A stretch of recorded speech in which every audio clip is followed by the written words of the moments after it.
തനിഷെ ഹമാസിൻ്റെ ഇപ്പോഴത്തെ തലവൻ അദ്ദേഹം ചുമതലയേറ്റിട്ട് വളരെ കുറച്ച് നാളായതേ ഉള്ളൂ. അതിന് തൊട്ടു മുമ്പിരുന്ന തലവനെ ഇറാനിൽ വെച്ച് ഒരു ഇസ്രായേൽ വധിച്ചിരുന്നത് യഹിയ സിൻവാർ ആണ് ഇപ്പോഴത്തെ തലവൻ. ഈ യഹിയ സിൻവാറിനെ ഇസ്രായേൽ വധിച്ചു എന്ന് എന്ന തരത്തിൽ റിപ്പോർട്ടുകൾ വരുന്നുണ്ട്. ഇത് ബ്രേക്കിംഗ് വാർത്തയാണ്. എന്തെങ്കിലും വാസ്തവം അതിനകത്ത് നമുക്ക് അറിയാൻ പറ്റുന്നുണ്ടോ? ഇസ്രായേൽ പറയുന്നത് യഹിയ സിൻവാർ തീർന്നു എന്നാണ് പറയുന്നത്. യഹിയ സിൻഹാറിനെ സംബന്ധിച്ച് പറയുകയാണെങ്കിൽ യഹിയ സിൻഹാർ ഇസ്മായിൽ ഹനിയ എന്ന് പറയുന്ന ഹമാസിന്റെ പൊളിറ്റിക്കൽ ചീഫിന്റെ വധത്തിന് ശേഷം ഈ ഹമാസിന്റെ തലവനായിട്ട് അവരോധിതനായ ഒരു വ്യക്തിയാണ്. ഹമാസിന്റെ തലവനായിട്ട് യഹിയ സിൻഹാർ അവരോധിതനായതിനു ശേഷം യഹിയ സിൻഹാറിനെ ഇസ്രായേൽ ടാർഗറ്റ് ചെയ്തിരുന്നെങ്കിലും ഇയാൾ എവിടെയാണുള്ളത് എന്നതിനെ കുറിച്ച് ആർക്കും ഒരു ധാരണയില്ലായിരുന്നു. കാരണം ഇയാള് എവിടെയാണുള്ളതിനെ കുറിച്ചുള്ള ധാരണയില്ലാത്ത ഇയാൾ ബങ്കറിൽ ഒളിച്ചിരിക്കുകയായിരുന്നു. ഈ ഇസ്രായേല് ഹമാസ് എന്ന് പറഞ്ഞ സംഘടന ഉണ്ടല്ലോ, ഹമാസ് എന്ന് പറഞ്ഞ സംഘടന ഞങ്ങൾ വെടിനിർത്തലിന് റെഡിയാണ് എന്ന് ഹമാസ് പറഞ്ഞു. പക്ഷെ അത് ഹമാസ് ആത്മാർത്ഥമായിട്ടൊന്നും പറഞ്ഞതല്ല. ഹമാസ് വെടിനിർത്തലിന് റെഡിയാണ് എന്ന് ഹമാസ് പറയാനുള്ള പ്രധാനപ്പെട്ട കാര്യം എന്ന് പറഞ്ഞു കഴിഞ്ഞാൽ ഇവരുടെ എല്ലാ റിസോഴ്സസും കഴിഞ്ഞു. ഗാസ സ്ട്രിപ്പ്, ഗാസ മുനമ്പ് എല്ലാം പിടിച്ചെടുത്ത് റഫയിലേക്ക് ഇസ്രായേൽ നീങ്ങി. അപ്പോഴാണ് ഓൾ ഐസ് ഓൺ റഫ എന്ന് പറഞ്ഞ വലിയ ഗ്ലോബൽ ക്യാമ്പയിനൊക്കെ വന്നത്. റഫയിലേക്ക് ഇസ്രായേൽ നീങ്ങുമ്പോൾ ഓൾ ഐസ് ഓൺ റഫ എന്ന് പറയുന്നത് ഈജിപ്തിൽ ഒരു കോറിഡോർ ഉണ്ട്, ഫിലാഡൽഫി കോറിഡോർ. ഈജിപ്തിൽ നിന്ന് എന്ത് വരണം? ഇവർക്ക് വേണ്ട വെള്ളവും വളവും എല്ലാം വരണം. അങ്ങനെ വെള്ളവും വളവും വരാത്തിടത്തോളം കാലം ഹമാസിനെ ഒന്ന് ശ്വാസം എടുക്കാനുള്ള സമയം വേണ്ടേ? ആ ശ്വാസം എടുക്കാനുള്ള സമയം വേണം എന്നുള്ളത് കൊണ്ടാണ് ഇവർ പറഞ്ഞത് ഞങ്ങൾ വെടിനിർത്തൽ റെഡിയാണെന്ന് പറഞ്ഞത്. അപ്പൊ ഇസ്രായേൽ പറഞ്ഞു എങ്കിൽ ഒരു കാര്യം ചെയ്യും, നീ ദോഹയിലോട്ട് വാ എന്ന് പറയും. ഖത്തറാണ് ഇതിന് മധ്യസ്ഥത വഹിച്ചത്. ഖത്തർ അറിയാലോ, ഖത്തർ ഈ ഭീകര രാജ്യങ്ങൾക്കെല്ലാം മധ്യസ്ഥത വഹിക്കാൻ മിടുക്കന്മാരാണ്. അപ്പൊ ഇവന്മാര് മധ്യസ്ഥത വഹിച്ച് ദോഹയിൽ വെച്ചൊരു ചർച്ച നടത്തിയപ്പോ ഇവൻ വന്നില്ല. ഇവൻ എവിടെയാണ്? സത്യം പറഞ്ഞാൽ ഇവൻ എവിടെയാണെന്ന് ചോദിച്ചപ്പോ അന്നും നമ്മൾ വിശ്വസിച്ചിരിക്കുന്നത് ഇവൻ ബങ്കറിൽ ഒളിച്ചിരിക്കുകയാണെന്നാണ്. പക്ഷെ ഇസ്രായേൽ ഇപ്പൊ അന്വേഷിച്ചുകൊണ്ടിരിക്കുകയാണ്. അവർ നടത്തിയ എയർ സ്ട്രൈക്കിൽ ഇവൻ തീർന്നു എന്നാണ് ഇസ്രായേൽ പറയുന്നത്. നമ്മൾ അന്ന് വിചാരിച്ചിരിക്കുന്നത് ബങ്കറിൽ, ഇവൻ ബങ്കറിൽ നിന്ന് തല പൊക്കി കഴിഞ്ഞാൽ അപ്പൊ മിസൈൽ വിടും. ബങ്കറുകൾ എവിടെയാണെന്ന് പോലും ആർക്കും അറിയില്ല. ഞാൻ പറയട്ടെ, ഹമാസ് തീവ്രവാദികൾക്ക് പോലും അറിയില്ല ഇവരുടെ ബങ്കറുകൾ എവിടെയാണെന്ന്. പല ബങ്കറുകളിലും ഇസ്രായേലിന്റെ ബന്ദികളെ അവർ കൊണ്ട് ഇട്ടിട്ടുണ്ട്. അപ്പൊ ആ ബന്ദികളെ അവിടെ കൊണ്ട് ഇട്ടിട്ട് ഈ ഹമാസ് തീവ്രവാദികൾ പോകും. യവന്മാര് പിന്നീട് കൊല്ലപ്പെടുമ്പോൾ ഈ ബന്ദികൾ അതിനകത്ത് തന്നെ കിടക്കും. ആക്ച്വലി സംഭവിക്കുന്നത് നമ്മുടെ കുട്ടേട്ടൻ മഞ്ഞൂമൽ ബോയ്സിൽ ആ ഗുഹയ്ക്കകത്ത് അകപ്പെടുമല്ലോ, ഡെവിൾസ് കേവിനകത്ത്. അകപ്പെടുമ്പോൾ അവിടെ കിടന്ന് നരകിച്ചായിരിക്കുമല്ലോ മരണം. അങ്ങനെ ഈ ബന്ദികളായിട്ട് അവർ പിടിച്ച ആൾക്കാരെല്ലാം മരണപ്പെടും. അവർ പട്ടിണി കൊണ്ട് മരണപ്പെടാം, അവരല്ലാത്ത ചില അസുഖം വന്ന് മരണപ്പെടാം. ഈ ബങ്കറിനകത്തും ഈ ഇവരുടെ തുരങ്കങ്ങളിനകത്തൊക്കെ കൊണ്ട് ഇവർ ഇടുകയാണ്. അപ്പോൾ ഇസ്രായേൽ പറഞ്ഞത്, ദോഹയിൽ നിന്നും ഇസ്രായേൽ പറഞ്ഞത് നമുക്ക് കുറച്ച് ആവശ്യങ്ങളുണ്ട്, ആവശ്യങ്ങളെല്ലാം അംഗീകരിച്ചു കഴിഞ്ഞാൽ വെടിനിർത്താൻ തയ്യാറാവാന്ന് പറഞ്ഞു. ഒന്നാമത്തെ ഇവരുടെ ആവശ്യം എന്ന് പറഞ്ഞാൽ ഇവിടെ ബന്ദികളെയൊക്കെ തിരിച്ചു തരണം എന്നുള്ളതാണ് ആവശ്യം. ബന്ദികളെ തിരിച്ചു തരണം, പിന്നെ ഹമാസ് പൂർണ്ണമായിട്ട് കീഴടങ്ങണം എന്നൊക്കെ ഇവര് പറഞ്ഞു. പിന്നെ പോരാത്തതിന് ഗാസയുടെ നിയന്ത്രണവും നിരീക്ഷണവും വേണമെന്ന് പറഞ്ഞു. ഇവരൊന്നും അംഗീകരിച്ചില്ല, ഹമാസ് ഒന്നും അംഗീകരിച്ചില്ല. എന്നിട്ട് ഇപ്പോ ഹമാസ് അങ്ങോട്ട് വീണ്ടും പോയിട്ട് പറയാണ് വെടിനിർത്താന്ന് പറയാണ്. കാരണം മതിയായി. യഹിയ സിൻഹാർ അടക്കം കൊല്ലപ്പെട്ടു എന്നാണ് മനസ്സിലാവുന്നത്. യഹിയ സിൻഹാർ തീർന്ന എന്റെ ചേട്ടാ ഹമാസിന് തലവൻ തീർന്നു. ഇപ്പോ ഇസ്രായേൽ വധിച്ചിരിക്കുന്നതെന്ന് പറഞ്ഞു കഴിഞ്ഞാൽ ഞാൻ ലിസ്റ്റ് എടുത്ത് നോക്കുമ്പോൾ ഇസ്രായേൽ വധിച്ചിരിക്കുന്നതെന്ന് പറഞ്ഞു കഴിഞ്ഞാൽ ഹമാസിന്റെ ലോസസ് എന്ന് പറഞ്ഞാൽ അതിഭീകരമാണ്. ഹമാസിന്റെ ഈ ഒക്ടോബർ 17, 2023 തൊട്ട് തുടങ്ങിയ വധമാണ്. ഈ ഒക്ടോബറിൽ കഴിഞ്ഞ മാസം 2023 ഒക്ടോബറിൽ അങ്ങോട്ടേക്ക് ഇവർ മെസ്സേജ് അയച്ചല്ലോ. 1500 റോക്കറ്റുകളാണ് ഇസ്രായേലിലോട്ട് ഹമാസ് അയച്ചത്. അവിടെ നിന്ന് തുടങ്ങുന്നതാണ്. അതിന്റെ തലയാണ് ഈ യഹിയ സിൻഹാറിനെയാണ് യഥാർത്ഥത്തിൽ വധിക്കാനായിട്ട് ഇസ്രായേൽ നോക്കി നടന്നത്. ആ നോക്കി നടത്തത്തിന്റെ ഇടയിൽ ഒക്ടോബർ 17, 2023 ഐമാൻ നൊഫൽ എന്ന് പറയുന്ന ഇവന്മാരുടെ ജനറൽ മിലിറ്ററി കൗൺസിലിനെ വധിച്ചു. അതിനുശേഷം 19, 2023 ജാമിന അൽ ഷാന്തി എന്ന് പറയുന്ന അതൊരു സ്ത്രീയാണ്.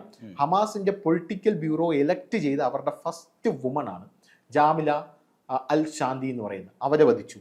അത് കഴിഞ്ഞ് ഒക്ടോബർ 31, 2023 ഇബ്രാഹിം ബയാറി എന്ന് പറയുന്ന ജബാലിയ ബറ്റാലിയന്റെ ഹമാസിന്റെ ആ കമാൻഡർ വധിച്ചു. ഇവന്മാർക്ക് കമാൻഡറും ബറ്റാലിയനും അതും ഇതൊക്കെ തിരിച്ചാണ് ഇവന്മാർ വർക്ക് ചെയ്തുകൊണ്ടിരിക്കുന്നത്.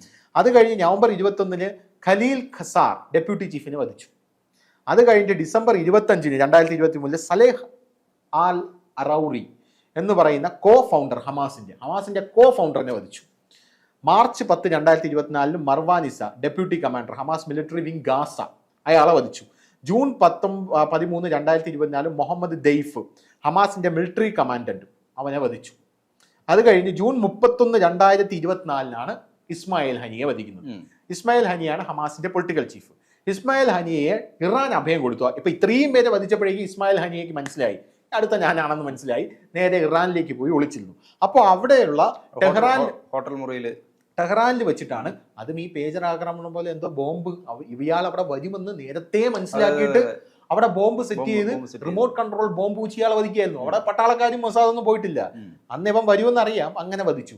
ആ ഇസ്മയിൽ ഹനിയെ വധിച്ച ശേഷമാണ് പിന്നീട് അവിടെ ഒരു തലവന്റെ ആവശ്യമായിട്ട് വന്നപ്പോൾ അബ്ദൽ ഫത്താഹ് അൽ സേറി എന്ന് പറയുന്ന എക്കണോമി മിനിസ്റ്റർ ഉണ്ട്, അയാൾ വന്നു, അയാളെയും തട്ടി. അതിനുശേഷം സമീർ മഹ്ദൂദ് അൽ ഹാജ് എന്ന് പറയുന്ന ഹമാസിന്റെ ഫോഴ്സ് കമാൻഡർ, അതായത് ഐൻ അൽ ഹിൽവാവ് റെഫ്യൂജി ക്യാമ്പ് ലെബനനിലുള്ള അവിടെ വെച്ച് ഇയാളെ വധിച്ചു. ഈ ലെബനനിലും ഇയാൾ പോയി അഭയം തേടിയിട്ടുണ്ട്. അത് കഴിഞ്ഞിട്ട് ഓഗസ്റ്റ് 10 യൂസഫ് അൽ ഖഹ്ലോട്ട് എന്ന് പറയുന്ന പലസ്തീനിൽ വെച്ച് എയർ സ്ട്രൈക്കിൽ വെച്ച് ഇസ്രായേലിന്റെ കമാൻഡർ, ഹമാസിന്റെ കമാൻഡർ വധിച്ചു. അത് കഴിഞ്ഞ് അംഗദ് യമേനി, അഹമ്മദ് അബു അറ എന്നൊക്കെ പറയുന്ന ഇവരെല്ലാം മരിച്ചു കഴിയുമ്പോൾ ഓരോ ആൾക്കാർ വരികയാണ്. അങ്ങനെ അവസാനത്തെ തലവനായിരുന്നു യഹ്യ സിൻഹാർ എന്ന് പറയുന്നത്.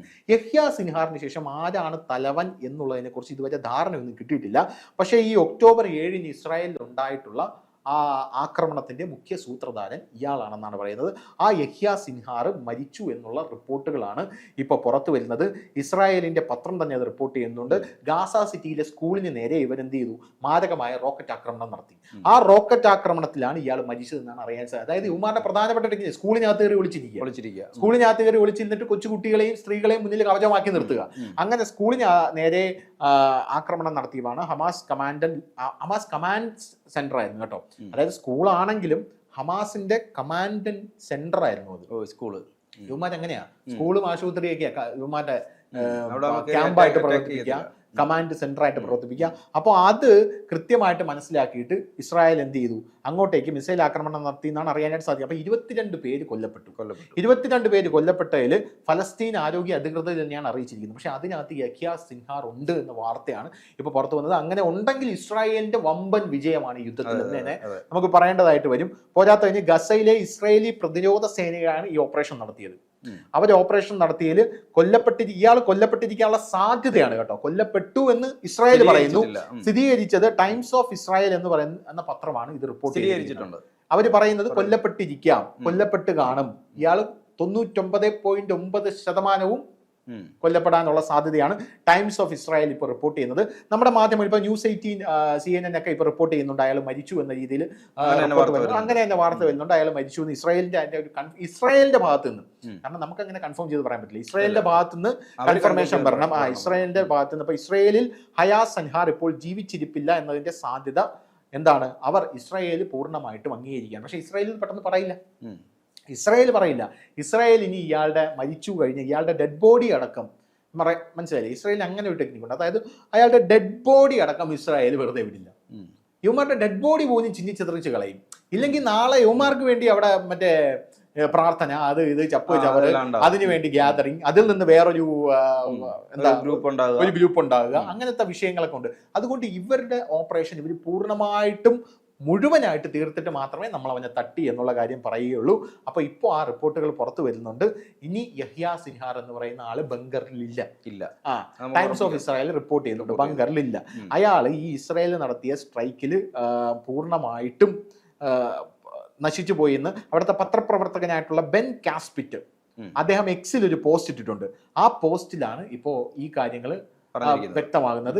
യഹ്യ സിൻഹാറിനെ നിങ്ങൾ ഇനി തരേണ്ട, അവനെ നമ്മൾ തട്ടി. മറ്റേ സുരേഷ് ഗോപി സത്യമേവ ജയത എന്ന് പറയുന്ന ക്ലൈമാക്സിൽ പറയില്ലേ, അവനൊക്കെ കട്ടപ്പോഹ എപ്പോഴേ പോയി ചേർന്ന് എന്ന് പറയുന്നത് പോലെയാണ് കാര്യങ്ങൾ. അപ്പൊ ഇസ്രായേലിന്റെ ഹമാസ് ഇതോട് വലിയ വിജയമാണ് ഇസ്രായേൽ. അത് മാത്രമല്ല, ഇസ്രായേൽ ഏത് സമയത്ത് ഇത് ചെയ്യും എന്നുള്ളത് മാത്രമേ ഉണ്ടായിരുന്നുള്ളൂ. അതെ. അപ്പൊ ഇനി ഇസ്രായേലിന്റെ അപ്പൊ ഞാൻ ആലോചിക്കുകയും ചെയ്തു, ഈ ഹമാസിനെ പൂർണ്ണമായിട്ടും തീർക്കാതെ ഇപ്പൊ ഹിസ്ബുള്ളയുടെ നേരെ തിരിഞ്ഞിരിക്കുകയാണ്. അപ്പൊ ഇവനെ തട്ടിക്കഴിഞ്ഞു, അതിനുശേഷമാണ് ഇപ്പൊ ഹിസ്ബുള്ളക്ക് നേരെ. അപ്പൊ ഇനി ഹിസ്ബുള്ളയുടെ ചാക്കാല കാണാനായിട്ട് നമുക്ക് കാത്തിരിക്കാം. കൂടുതൽ വാർത്തകളും വിശേഷങ്ങളും നിങ്ങളിലേക്ക് എത്താൻ ABC മലയാളം സബ്സ്ക്രൈബ് ചെയ്യുക, ബെൽ ബട്ടണും അമർത്തുക.